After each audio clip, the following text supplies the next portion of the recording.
Hi! In this tutorial, I will show you how to connect the PayPal payment gateway with paymentform.io.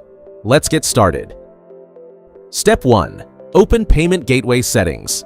From the left sidebar, click on the Payment Gateway option. Here, you will find all the payment gateways currently supported by paymentform.io. Step 2. Select PayPal. From the list of available payment gateways, find PayPal. Then, click the Connect Now button. Step 3. Enter connection details. A pop-up window will appear. Enter a name for this connection, then select a transaction mode, Sandbox. Use this mode to test payments without processing real transactions.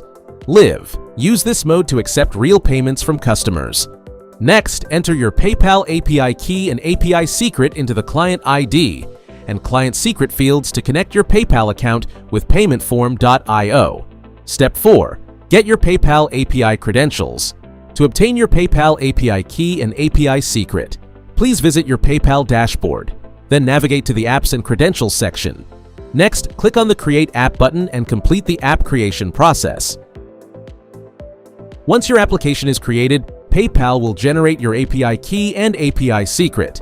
Now, copy the API key and paste it into the client ID field in paymentform.io. Then copy the API secret and paste it into the client secret field. Step 5. Connect PayPal. After entering all the required information, click the Connect button. Once the setup is completed successfully, you will see a confirmation message. Your PayPal account is now successfully connected to paymentform.io and ready to accept payments through your payment forms. That's all for this tutorial. See you in the next video. Thank you for watching.